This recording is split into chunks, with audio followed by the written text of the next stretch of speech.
Suspense. Tonight, The Man Who Knew How, starring Charles Lawton. Suspense is presented for your enjoyment by Roma Wines. That's R-O-M-A, Roma Wines. Those excellent California wines that can add so much pleasantness to the way you live, to your happiness in entertaining guests, to your enjoyment of everyday meals. Yes, right now a glassful would be very pleasant as Roma Wines bring you Suspense.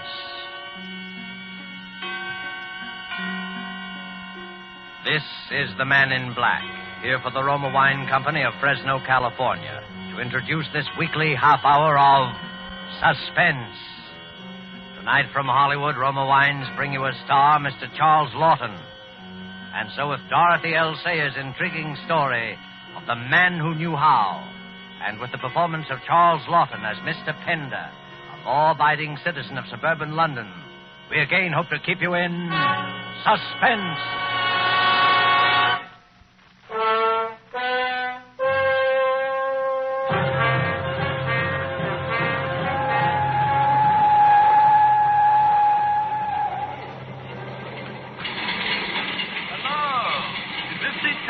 Oh, no, you're perfectly welcome, I'm sure. Well, thank you. I'm glad to see someone. Matter of fact, night journeys are always a bit tedious, don't you think? Well, I suppose that depends upon one's destination. Oh. Would you like a book to read? I've a copy of Hangman's Holiday here. I found it extremely... Thank you very much. I never read detective stories. They're so inadequate, don't you think, sir? Most of them are rather lacking in characterization and human interest, but on a railway journey... I wasn't speaking of the characters so much. I meant the crimes. Bungled, you know. Oh, but I All don't these know. penny dreadful murderers are so incompetent. They bore me. I think you're quite wrong. The criminals in books are usually a good deal more imaginative and ingenious than murderers in real life. Than the murderers who are found out in real life, yes. Even some of those did pretty well before they got pinched. Crippen, for instance. Do you remember Dr. Crippen? Oh, yes, of course. Crippen need never have been caught if he hadn't lost his head and run off to America. Well, that's the point, you see. He did lose his head. He bungled the whole business. It could be so simple. Just for argument, if you were going to commit a murder, what weapon or means would you choose? Huh? Me? Well, let's see. I've never given really much thought to it, actually. I know. Yes. I should use a sandbag. A sandbag? Yes. Worked very successfully in 2 stories I've read recently. A sandbag? Yes. No, pardon me, I didn't mean to be rude, but the clumsiness of it all, so the elaboration, the lies, the paraphernalia, the alibis, absolutely unnecessary. Oh, no, come, you can't expect committing a murder and getting away with it to be as simple as shelling peas. Oh, you think that, do you? Well, you're mistaken. It can be quite simple. Oh. But if it's so easy, how would you set about committing a murder? I? Oh, that's different. I shouldn't have to think twice about it. You see, I know how. Hmm? Oh, you, haven't tried, have you? Oh, my dear fellow, it isn't a case of trying. There's nothing tentative about my method. Well, what is this wonderful method? Oh, you don't expect me to tell you, do you? Well, I'd never think of murdering anybody. Oh, yes, you would, if you really believed it was safe. We've all of us got a nice little murder locked up inside, just waiting for a chance to come out. Well, then, why are all these tremendous artificial barriers built up around murder by the church and by the law? Just because it's everybody's crime, that's why. As natural as breathing. Well, that's ridiculous. Yes, that's what most people would say, but I wouldn't trust them. Not with sulfate of thanatol to be bought for 2pence at any chemist. Sulfate of what? Oh, you think I'm giving something away? Well, I'm not. It's a mixture of that and 1 or 2 other things, you see. All equally ordinary and cheap. For 9pence you could make up enough to poison the entire cabinet. Of course, it wouldn't do to polish them all off, so many at a time. Might look queer if they all died simultaneously in their baths. Why in their baths? Well, that's the way it would take them. It's not the mixture alone that does the trick. You see, it needs hot water to make the stuff take effect. Really? Just a hot bath any time from a few hours to a few days after administration. It's Quite a simple chemical reaction. Couldn't possibly be detected by analysis. It would look just like heart failure. I've never heard of such a thing. You know, it's very odd how often one seems to read of people being found dead in the bathtub. Have you noticed? No. But look here. If nobody is fit to be trusted with this potent formula... I'm not to be trusted either. Exactly. Well, that's true, but it's past praying for now. I know the thing, and I can't unknow it. Unfortunate, perhaps, but there it is. Are we slowing down? Yes, this is rugby. Rugby already? Well, dear me, I've got to get out here. I have a little business to do with rugby. Yes. Well, I'm very indebted to you, sir. I've been quite entertained with your secret formula. Excuse me. What did you say was the name of that stuff? Sulfate of what was that? What? Oh, now, look here. If I were you, I'd just put it out of my head and forget it. Now, there's a good fellow. Forget it. Yes. I'll try to forget it.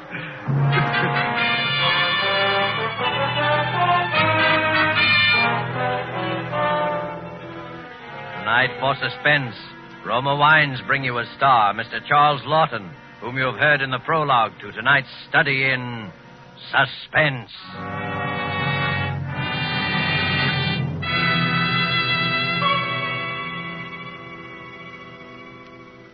Far to the south of us is our good neighbor country, Ecuador.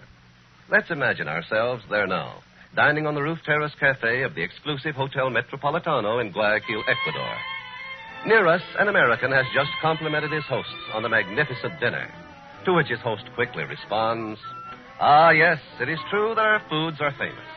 But from your land comes a rare delicacy also. It is this superb wine, so excellent that we in Ecuador import it from your United States. My friend, I drink to you in your own delicious Roma wine."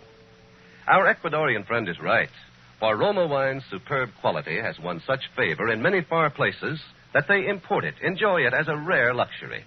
But not so here in America. Here, millions know and enjoy Roma wines as an inexpensive, everyday delight, at meal times and when entertaining.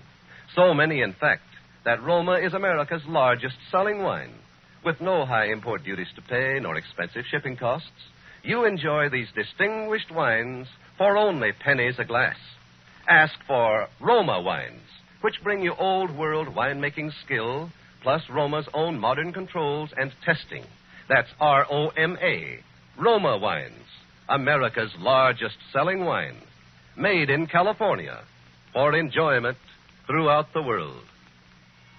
And now it is with pleasure that we bring back to our soundstage Charles Lawton in The Man Who Knew How, a tale well calculated to keep you in suspense.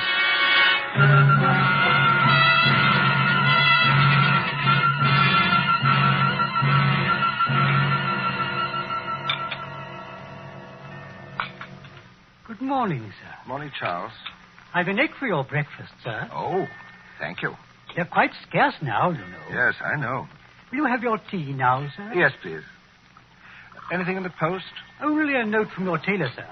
He'd be pleased to have you come in for a fitting at 1 on Tuesday next. Oh, very well.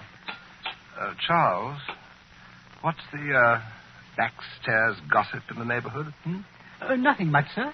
Mr. Skimmings, the old gentleman in number 11, had a falling out with his nephew and has drawn up a new will, they say. Oh, really? He's left everything to his new housekeeper, Mrs. Digby. Well, she's been with him nearly 20 years. It reminds me, Charles, I should draw up my will one of these days, you know. And, Charles, I shan't forget you. You've been more than loyal. Well, thank you, sir. Charles? Yes, sir. Charles, has it ever occurred to you that an unusually large number of people die in bathtubs? In bathtubs, yes, sir? You know, they seem to have a heart attack while in their bath and never come out of it. It's a common occurrence, I dare say, sir. There was one in the paper like that this morning. There was? Yes, sir. Right on the front page it was. That's how I happened to notice. Here. It's this account, sir. Let me see. Wealthy manufacturer dies in bath. Mr. Brittlesea it was, sir. One of the Brittlesea's engineering works at Rugby. Rugby? You know him, sir? No. No. But I believe the paper says his wife found the poor man. A heart failure. Oh. It's a very peculiar coincidence. What, sir? I was just thinking that I met a man on the train down from Carlisle last night. He got off at Rugby. He said he had a bit of business there. I wonder what his business is.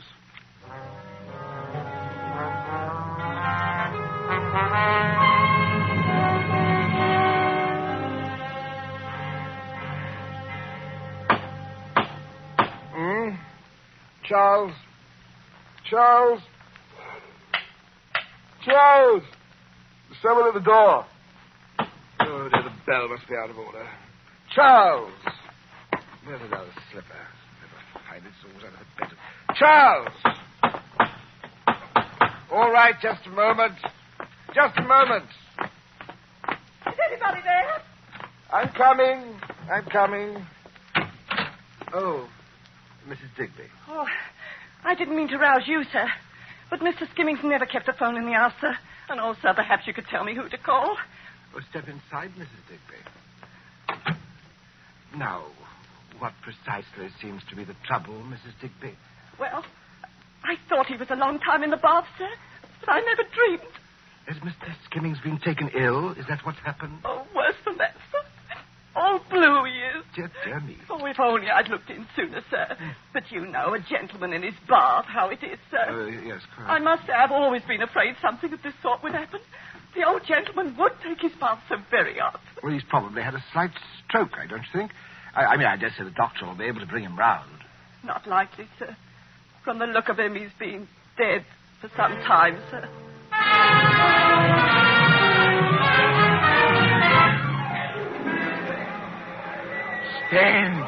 Stand back, please.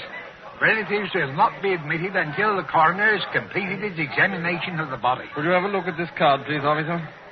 Who did you want to see in there, sir? Mrs. Digby. You'll find her in the library giving testimony, most likely. Oh, yes, they've discovered the will, I imagine. I don't know nothing about that, sir. Well, I just run in and have a look around. Officer! Yes, sir? Who was that man who went into Mr. Skimmings' house? Search me, sir. Why did you let him in? Oh, he persuaded me like... Officer, do you realize what you may have done? Of course, I have no right to say it. But that man may have gone in there to destroy evidence. Evidence? What evidence? Oh, I get it. You're one of them there sensation seekers. Well, you're barking at the wrong tree, me lord. Oh. This ain't no murder case. The bloke died of heart failure. Yes, I know. While taking a hot bath. Well, it happens every day. 5 or 6 cases right round this neighbourhood in the past month alone. I've been keeping track of them. Did you know that in every single one of these cases, the persons who died left quite a lot of money? I shouldn't be surprised, sir. This is a wealthy neighbourhood. All right, then, that's my number, Mrs. Digby. Keep me informed of any unusual developments, huh? I will that, sir. There he is, officer. That's the man, all right. What man's that, sir? Well. Hello. We meet again. Yes. I rather imagined we would. Did you know the old gentleman, Mr. Skimming? Only to speak to in the street. Oh, then you live near here, huh? Yes, a 4th house down. I'm just going back. Mind if I walk along? No, of course not. Odd, our meeting again like this, isn't it? Most peculiar. Do you live in these parts, too? I? Oh, no. I was only here on a little matter of business. Last time we met, you had business at Rugby. Yes, so I had. But my business takes me all over the country. I never know where I may be wanted an egg. It was while you were at Rugby that old Brittlesea was found dead in his bath, wasn't it? Oh, yes. Funny thing, coincidence. Left all his money to his wife, I believe. Yeah, she's a rich woman now. Good-looking girl, a lot younger than he was. This is my gate. Oh, already? Will you come in and have a drink? Why, yes, thanks. I should like to very much. I trust your wife won't object to this intrusion. I have no wife. Oh, bachelor's quarters, huh? Yes. I do myself quite well under the circumstances. Oh, I say, you're right. This is capital. Could I have your hat? Oh, thank you. I think my man has gone off to bed, but I dare say we can manage. Well, this way, please. Well, that fire looks good. Do you take soda? Yes, please. It's remarkable how many people have been found dead in their baths lately, isn't it? You think it's remarkable? Well, I don't know. Perhaps it is. I suppose I've been taking more notice on account of that conversation we had on the train. Oh. It's a curious thing how, when once your attention is attracted to any particular set of circumstances, that set of circumstances seems to haunt you, eh? True. Now, let's say you get appendicitis. Now, immediately the newspapers are filled with paragraphs about people who have died of or recovering from appendicitis. True, eh? true. You see it mentioned in all the magazines. You discover that many of your friends and acquaintances have had appendicitis. The thing seems rather to pursue you. Yes, that's exactly how it is. And all these bathtub deaths, the sequence of events is the same in every case. The hot bath and the discovery of the body and then the inquest. Yes. The medical opinion, always the same. Death due to heart failure following immersion in too hot water. It just makes me wonder, you know how one does, whether anybody else had happened to hit on that drug you mentioned. What was the name of it now? Oh, I shouldn't think so. I fancy I'm the only person who knows about that. Are you a chemist? Well, I'm a bit of everything, sort of a general utility man. I do a good bit of studying on my own, too. I see you've got some very interesting books here. Yes, I collect modern first edition. May I see that green volume there, please? Oh, certainly. I'll fetch it down for you. The Henry James. It's quite a bargain, really. Here we are. Oh, thank you. Oh, yes, an interesting hobby. E. Pender. That's your name, Pender? Yes. Everett Pender. You have the advantage of me now, sir. Oh. Well, I'm one of the great Smith clan and work for my brain. Here's your drink. You're retired, I suppose. Oh, thank you. Yes, only recently. I was in a bank until I came into this bit of money. Well, you're one of the lucky ones, not married, comfortably fixed. Yes, I dare say you won't be needing any sulfate of that. What? Any useful drugs in the near future? I shan't be coming to you for assistance yet a while. Besides, how should I find you if I wanted you? Oh, you wouldn't need to find me. I should find you. Never any difficulty about that. Well, I'd best be getting on. No, don't get up. I'll find my hat. Thank you for your hospitality. I don't expect we shall meet again, but we may, of course. Things work out so queerly sometimes. Yes, they do, don't they? Good night, Mr. Smith. Good night.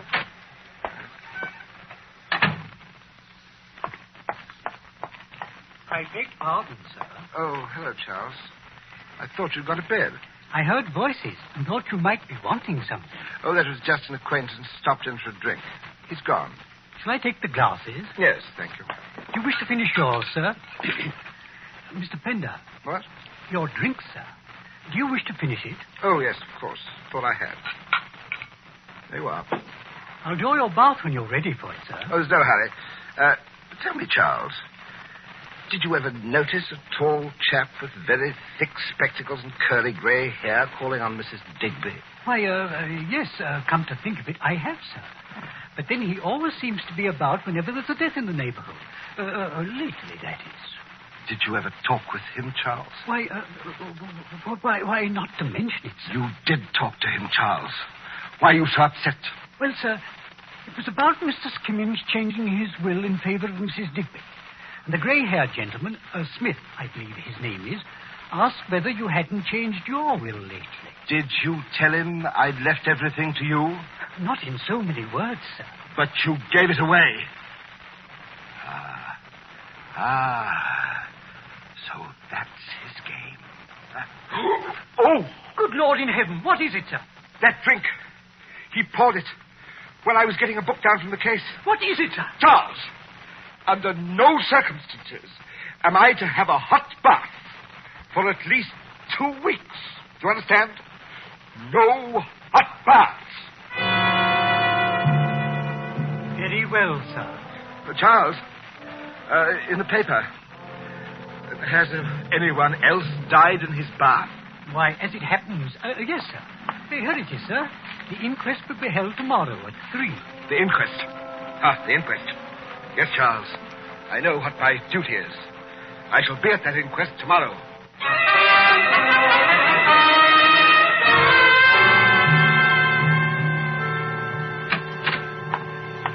Good afternoon, sir. Hello, Charles. I was not expecting you home for a bit, sir. You didn't stay long at the inquest. I wasn't interested in the inquest, Charles. I went to the inquest only to see if a certain man would be there, and he was there, Charles. He was there, as I expected. Yes, sir. The afternoon papers come. There is still another of those bath deaths. Another? Yes. Yes. They will go on and on, unless someone stops them. Charles, where was this one? In Launceston Place, sir. A young woman this time. It's the most... I'm going out again, Charles. I have some business to attend to. Over in Launceston Place, as a matter of fact. Goodbye.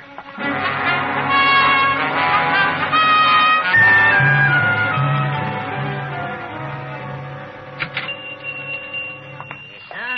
What can I do for you, sir? Do you have one of those old-fashioned sandbags? Sandbag, sir? The kind one uses to keep drafts from coming in under a door. Oh, yes, I think we may have one left. Oh, yes, here we are, sir. Not much demand for these nowadays. No, I suppose not. Now, careful if you use it on a stair landing, sir. You know, one of these fell and hit a woman on the head, a case I know of. Knocked her out cold. You don't say. Really? Well, I'll be very careful. Yes, very careful.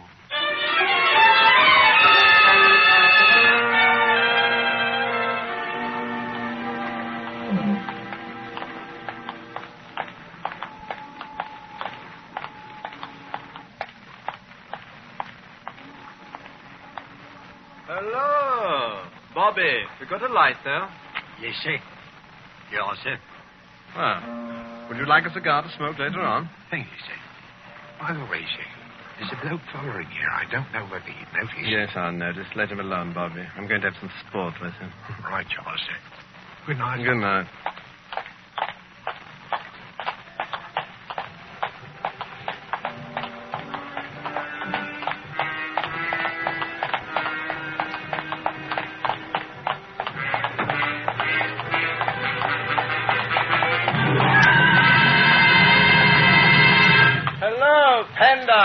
Come on out from behind that post. I know you're following me. I've known it ever since I left Launceston Place. You should have told that Bobby to arrest me. Now, why should I? Because I am going to kill you.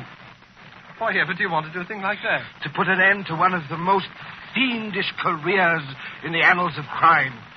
You've committed your last murder, Mr. Smith.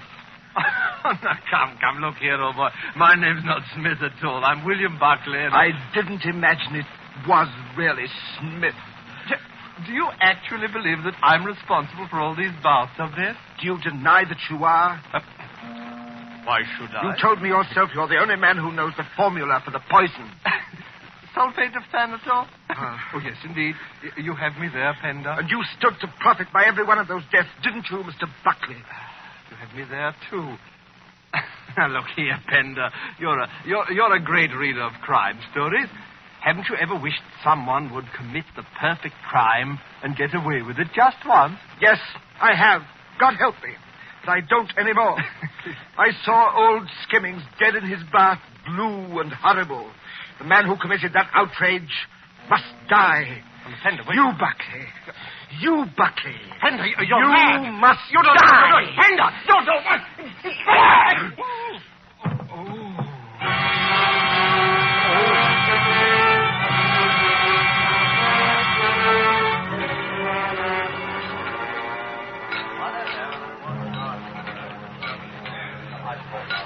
Well, Mr. Pender. A double... What do you have, sir? A double brandy, if you please, miss. You're wearing off a cold, eh? You don't look at all well, if I may say so, sir. Ought to be home in bed, you had. I dare say, miss. You got the coin for the phone, Gibbons? Right away, sir. What's up, Tom? You promised not to beat me to the phone, and I'll tell you. If it's interesting like murder, my paper wouldn't print it anyway. Come on, tell me, what is it? Bill Buckley, of all people. What? He'd gone to an inquest. Some woman died in her bath. Buckley must have been on his way to interview the husband at his laboratory. It was a rough district close to the river. Somebody crept up on him and gave him such a blow it broke his neck. Good Lord. Police say it must have been his sandbag. Who did it? Do they know? Haven't the vaguest notion. Got clean away in the fog. That's too bad. Bill Buckley's a great crime reporter. He was a decent sort, too. Yes, I worked with him for a time. Great sport, no end of a leg puller. No. Did you ever hear about that sulfate of thanatol stunt he used to work? No, what was that? He'd look at you sober as a judge he would, and then tell you about this sulfate of thanatol, which, Sulfate of thanatol. mixed with a few other things, he said would cause death if you swallowed it and then took a hot bath. Well, nobody believed him, did they? No. Oh, yes. Oh, no. Yes, he used to work No. off that wheeze on poor boobs and railway Oh. carriages to see how they'd take it. Oh, Would no. you believe it, one chap Oh, actually Mr. accused... Pender! Good heavens. Oh. No, that bloke's fainted.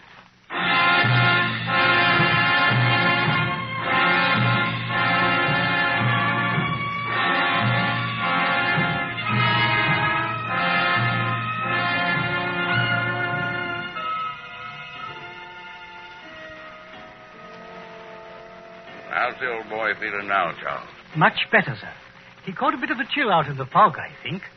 I put him to soak in a hot bath. Oh, that ought to do the trick. Well, if there's nothing more we can do. Mr. Pender wants me to thank you for bringing him home, gentlemen. No, there's nothing really. Well, all right. Good night, gentlemen.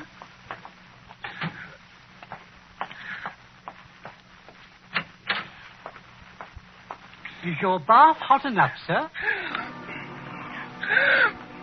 Mr. Pender. Mr. Pender. I found out the name of that drug, Charles.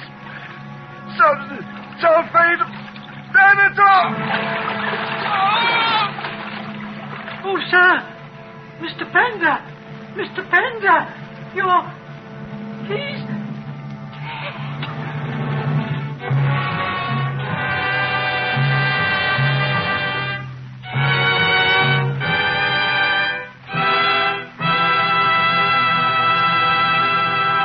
And so closes The Man Who Knew How, starring Charles Lawton.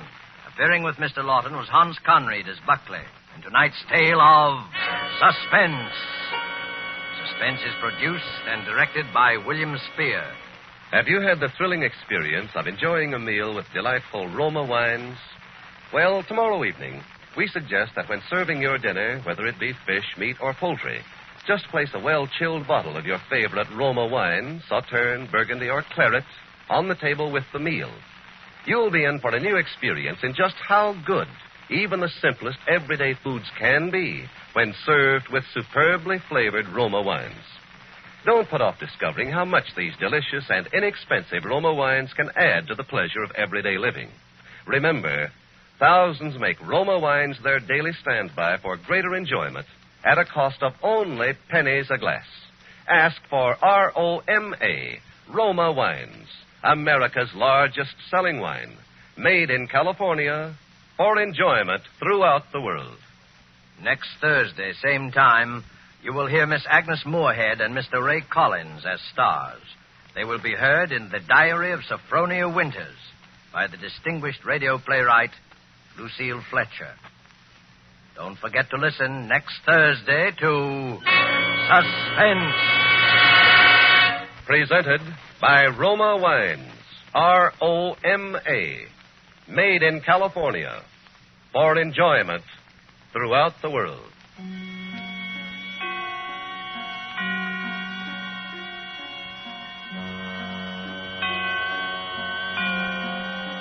This is CBS, the Columbia Broadcasting System.